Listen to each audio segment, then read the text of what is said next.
Hola, tutorandos de YouTube, ¿qué tal? Bienvenidos a esta nueva clase de matemáticas en la que vamos a ver la ecuación de Euler. La ecuación de Euler es una ecuación muy famosa en matemáticas, de hecho hay quienes dicen que es la ecuación más bella de las matemáticas, que conecta dos ramas que en principio pueden parecer muy distintas, la trigonometría y los números complejos. Y la ecuación de Euler dice nada más y nada menos que lo siguiente, que el número e elevado al número imaginario y multiplicado por x es igual a coseno de x más el número y por el seno de x. Y aunque no es mi estilo empezar poniendo la ecuación a la que queremos llegar, creo que en esta ocasión sí que merece la pena, porque lo que vamos a justificar es que esta igualdad se cumple, y para demostrarlo lo que voy a hacer es suponer que es cierta y ver que se cumplen tres requisitos que cabría esperar. Entonces, a la función de la izquierda la voy a llamar f de x y a la función de la derecha la voy a llamar g de x, y lo que queremos demostrar es que f de x es igual a g de x. Para ello vamos a tener en cuenta que tanto la función f como la función g dependen únicamente de x, vamos a interpretar que las dos son funciones continuas y además vamos a interpretar que las dos son infinitamente diferenciables, es decir, que podemos derivarlas una vez, dos veces, tres veces, las que sea, sin ningún tipo de problema. Y sabiendo esto, para que sean iguales vamos a imponer una serie de condiciones bastante razonables, que es que la función f en 0 sea igual a la función g en 0, que la derivada de f en 0 sea igual a la derivada de g en 0 y que las sucesivas derivadas, segunda, tercera, las que sean siempre iguales en un caso y en el otro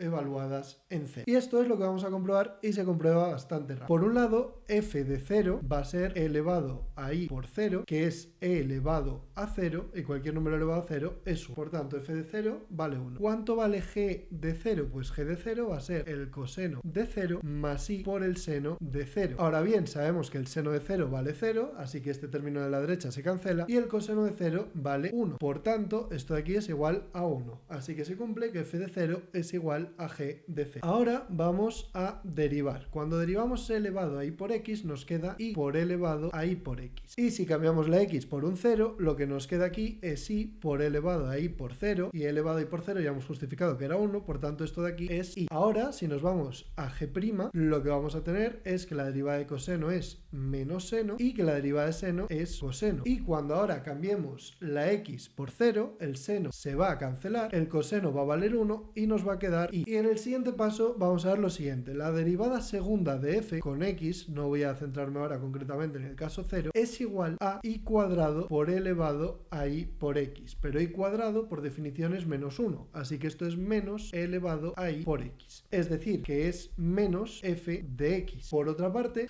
g segunda de x va a ser derivando menos coseno de x menos i por seno de x, y también se cumple que la derivada segunda de g con x es menos g de x, es decir, si cogemos la función g tal y como la teníamos y le cambiamos el signo, tenemos su derivada segunda. Entonces, tanto f como g cumplen que si las derivamos dos veces se vuelven opuestas a sí mismas, y a partir de aquí ya demostramos que todas las derivadas coinciden, porque la derivada segunda de f va a ser menos f y la derivada segunda de g va a ser menos g. La derivada tercera de f va a ser menos la derivada primera y la derivada tercera de g va a ser menos la derivada primera de g. O sea que, habiendo demostrado ya la función original y la primera derivada, y ahora teniendo esta regla que nos relaciona la derivada segunda con la función original, queda automáticamente demostrado que para todas las derivadas se cumple que f de 0 es igual a g de 0. Y así podríamos decir que queda demostrada esta igualdad, esta ecuación de Euler. De todos modos, hay otra forma más habitual de demostrar esto en física, que es utilizando series de Taylor, un concepto que ya vimos en sus respectivos vídeos. En su momento hemos visto que e elevado a x era igual, aplicando la serie de Taylor, a 1 más x más un medio de x cuadrado más 1 partido de 3 factorial por x al cubo más 1 partido de 4 factorial por x a la cuarta más etcétera, etcétera, etcétera. Además, vimos que el coseno de x era igual a 1 menos un medio de x cuadrado más un cuarto factorial de x a la cuarta menos 1 partido de 6 factorial x a la sexta más etcétera, etcétera. Y también vimos que el seno de x era igual a x menos 1 partido de 3 factorial por x al cubo más 1 partido de 5 factorial por x a la quinta menos 1 partido de 7 factorial por x a la 7 más etcétera, etcétera, etcétera. Entonces, teniendo en cuenta todo esto, si ahora pensamos cuál sería la serie de Taylor de e elevado a ix, para calcularla lo que hacemos es coger la serie de e elevado a x y donde había x ponemos i por x. Entonces esto sería 1 más i por x más un medio de i cuadrado por por x cuadrado. Pero si tenemos en cuenta que y al cuadrado es menos 1, aquí realmente lo que nos va a quedar es menos 1/2 de x al cuadrado. Ahora, si tenemos en cuenta que y al cubo es igual a menos y, nos va a quedar menos 1 partido de 3 factorial por y por x al cubo. Y si ahora tenemos en cuenta que y a la cuarta vuelve a ser 1, lo que nos queda a continuación es más 1 partido de 4 factorial por x a la cuarta, más 1 partido de 5 factorial por y por x a la quinta, menos, etcétera, etcétera, etcétera. Y aquí se ve justo lo que queríamos. El primer término, el 1, está en el coseno. El segundo término es el primero del seno multiplicado por y. Después tenemos menos 1/2 de x cuadrado, que forma parte del coseno. Después tenemos menos 1/3 de x al cubo, obviando la y, que sería parte del seno. Después tenemos más 1 partido de 4 factorial x a la cuarta, que sería parte del coseno. Y vamos viendo que vamos combinando todo el rato trozos de coseno con trozos de seno, y que en los trozos de seno todos ellos quedan multiplicados por y. Por eso se cumple que e elevado a ix es igual a coseno de x más y por seno de x. Y con esto ya hemos demostrado la ecuación de Euler de dos formas distintas. Y con esta ecuación se llega a un resultado que es el que suele provocar que se diga que es la ecuación más bella de las matemáticas. En particular, si hacemos que x sea igual a pi, esta ecuación nos dice que e elevado a y por pi es igual a coseno de pi, que en grados serían 180 grados, más y por el seno de pi. Ahora bien, el seno de pi, que son 180 grados, es 0, y el coseno de pi, que son 180 grados, es menos 1. Entonces, esto es igual a menos 1. Y pasando ese menos 1 para la izquierda sumando, esto se suele expresar como que el número e elevado a y por pi más 1 es igual a 0. Una ecuación que combina el número e, el número imaginario y, el número geométrico pi, el número 1, el número 0, la igualdad y la suma. Pero aunque esta sea considerada la ecuación bonita, realmente la importante es la otra, la que hemos escrito al principio, que nos vale para cualquier valor de x y no solo para pi. Y una vez que hemos demostrado esto, conviene volver a los números complejos. En particular, a cuando vimos que el número complejo z lo podíamos escribir como el producto de su módulo, el módulo de z, por el coseno del ángulo del número complejo z, más y por el seno del ángulo del número complejo z. Gracias a la ecuación de Euler, podemos ver aquí que el número complejo z lo podemos escribir como el módulo de dicho número complejo por e elevado a y por el ángulo de dicho número complejo. Y si nos vamos al complejo conjugado, en el que se cumplía que tita z conjugado era igual a menos tita z, y aparte se cumplía que el módulo de z conjugado era igual al módulo de z, podemos ver que aquí tendremos módulo de z conjugado por el coseno de tita z conjugado más y por el seno de tita z conjugado. Es decir, que vamos a tener el módulo de z conjugado por elevado a y por tita z conjugado. O lo que es lo mismo, el módulo de z por elevado a menos y por tita z. Y aquí podemos comprobar una propiedad que nos costó mucho demostrar en el vídeo anterior de números complejos. O más bien nos costó más de lo que nos va a costar ahora, que es que si multiplicamos z por su complejo conjugado, lo que vamos a tener es el módulo de z por elevado a y tita z por el módulo de z de nuevo por elevado a menos y tita z. Esto de aquí nos va a dar el módulo de z al cuadrado por elevado a y tita z menos y tita z. Y como el exponente es el mismo sumado y restado, ese exponente es un 0, elevado a 0 es 1, y nos queda que un complejo por su conjugado es igual al módulo de dicho complejo elevado al cuadrado. Y todavía podemos hacer muchas más cosas. En particular, teniendo en cuenta la antisimetría del seno y la simetría del coseno, podemos ver que elevado a menos ix es igual a coseno de x menos y por seno de x. Y a partir de aquí podemos ver muy fácilmente que elevado a ix más elevado a menos ix, cuando los sumamos, las partes con seno se cancelan y nos queda dos veces el coseno de x. Es decir, que coseno de x lo podemos escribir como un medio de elevado a ix más elevado a menos ix. Por otra parte, podemos ver que si cogemos elevado a ix y le restamos elevado a menos ix, lo que se va a cancelar ahora es el coseno y nos va a quedar dos veces y por el seno de x. Y si ahora tenemos en cuenta que 1 partido por y es igual a y partido de y cuadrado multiplicando por y arriba y abajo y que y cuadrado es menos 1, lo que tenemos es que 1 partido de y es menos y. Por tanto, al despejar el seno, tenemos que el seno de x es menos y partido de 2 por elevado a ix menos elevado a menos ix. Y con estas expresiones que acabo de obtener se pueden comprobar una serie de reglas para el coseno y para el seno. La primera que voy a comprobar es que coseno cuadrado más seno cuadrado siempre vale 1. Coseno cuadrado de x más seno cuadrado de x va a ser igual a 1/4 de elevado a 2ix más 2 por elevado y x por elevado a menos ix, que da 1, por tanto ya no lo pongo, más e elevado a menos 2ix, este sería el cuadrado del coseno, y ahora sería más el cuadrado del seno. Como en el cuadrado del seno vamos a tener y cuadrado al principio, que es menos 1, esto nos queda menos 1/4 por elevado a 2ix, ahora menos 2 más elevado a menos 2ix. Y ahora podemos ver que tenemos 1/4 de elevado a 2ix menos 1/4 de elevado a 2ix, así que esto se cancela. Tenemos 1/4 de elevado a menos 2ix menos 1/4 de elevado a menos 2ix, así que esto se cancela. Y por último tenemos 1/4 por 2 menos 1/4 por menos 2. Es decir, que lo que tenemos es 1/2 más 1/2, que efectivamente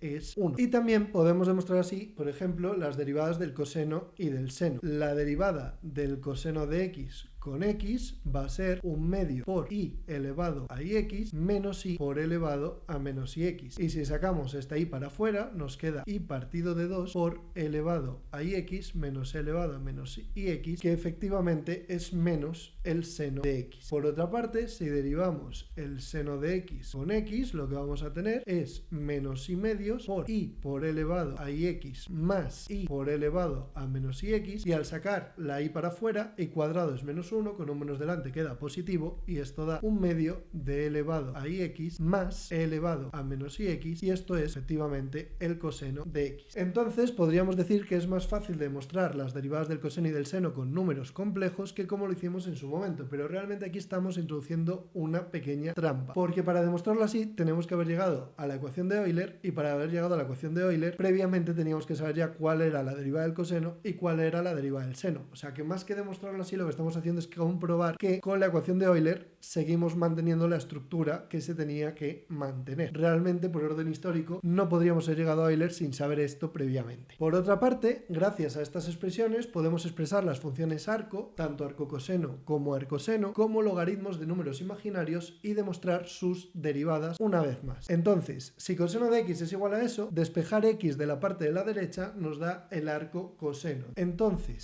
si le llamamos a y de x el arco coseno de x, la expresión que tenemos que resolver es la siguiente: x igual a 1/2 de elevado a y por y más e elevado a menos y por y. Para resolver esta ecuación, en primer lugar pasamos el 2 a la izquierda multiplicando, de modo que nos queda 2x igual a e elevado a y por y más e elevado a menos y por y. Después multiplicamos todo por e elevado a y por y, entonces nos queda 2 veces x por elevado a y por y igual a e elevado a 2 veces y por y más 1, dado que lo estamos multiplicando por el inverso, y aquí tenemos que e elevado a 2 veces y por y menos 2x por elevado a y por y más 1 es igual a 0. Y esto básicamente es una ecuación de segundo grado donde la incógnita es e elevado a y por y. Entonces, e elevado a y por y va a ser igual a 2x más menos raíz cuadrada de 4x cuadrado menos 4 partido por 2. Y si ahora utilizamos el 2 de aquí abajo para cancelar este 2 de aquí arriba y los 4 de dentro de la raíz, llegamos a la expresión x más menos raíz de x cuadrado menos 1. Y como el coseno siempre es menor que 1, realmente esta raíz siempre va a quedar negativa. Entonces es más habitual expresarla como x más menos y por la raíz cuadrada de 1 menos x al cuadrado. Por último, tomando logaritmos y dividiendo por y, y recordando que dividir por y es multiplicar por menos y, tenemos que y, que sería el arcocoseno de x, es menos y por el logaritmo neperiano de x más menos y por la raíz de 1 menos x al cuadrado. Y esta sería la función arcocoseno de x, expresada con números imaginarios, con logaritmos y con raíces. Y ahora, para derivar esto, elegimos quedarnos con la solución más. Entonces ponemos aquí un más y la derivada de y con x va a ser menos y por la derivada del logaritmo, que va a ser 1 partido de x más y por la raíz de 1 menos x cuadrado, por la derivada del interior del logaritmo, que va a ser 1 más y por la derivada de la raíz, que es 1 partido de 2 veces la raíz, por la la derivada de esta raíz, que es menos 2x. Una vez que hemos llegado hasta aquí, los doses se cancelan y ahora procederé a meter la y dentro de este paréntesis y además voy a multiplicar todo el paréntesis por la raíz de 1 menos x cuadrado y dividir abajo también por raíz de 1 menos x cuadrado. Total, que me va a quedar menos arriba y por la raíz de 1 menos x cuadrado menos y cuadrado por x, y este menos y cuadrado realmente es un más 1, dividido entre raíz de 1 menos x cuadrado, ya que si multiplico arriba por esto tengo que dividir abajo también, por x más y por la raíz cuadrada de 1 menos x cuadrado. Y ahora aquí cancelamos lo de arriba con lo de abajo y obtenemos que la derivada del arco coseno es menos 1 partido de la raíz de 1 menos x al cuadrado. Vamos a hacer ahora lo mismo con el seno. En primer lugar, pasamos este menos multiplicando, pasamos el 2 multiplicando y pasamos la y dividiendo, que es lo mismo que multiplicar por menos y. Entonces menos por menos da más y aquí nos queda que 2 veces y por x es igual a elevado a ix menos elevado a menos y. Ahora volvemos a multiplicar todo por elevado a x como hicimos antes y tenemos que 2 por y por x por elevado a x es igual a elevado a 2ix menos 1. De nuevo reagrupamos y tenemos que elevado a 2ix más 2ix por elevado a x menos 1 ahora va a ser igual a 0 y volvemos a plantear la ecuación de segundo grado, que ahora será que elevado a y por x es igual a menos 2 por y por x más menos la raíz cuadrada de eso de ahí al cuadrado, que va a ser menos 4x al cuadrado más 4. Todo esto hay que dividirlo entre 2, de nuevo este 2 cancela el 2 de arriba y los 4 de la raíz y llegamos a menos y por x más menos la raíz de 1 menos x cuadrado. Y de nuevo nos vamos a quedar con la solución positiva. Entonces, si le llamamos y al arcoseno, y va a ser básicamente menos y por el logaritmo neperiano de menos ix más la raíz de 1 menos x al cuadrado. Y ahora cuando derivemos la derivada de y con x vamos a tener menos y por la derivada del logaritmo, que va a ser 1 partido de menos ix más la raíz de 1 menos x cuadrado por la derivada de ese paréntesis, que va a ser menos y más 1 partido de 2 veces la raíz de 1 menos x cuadrado por la derivada de la raíz, que es menos 2x.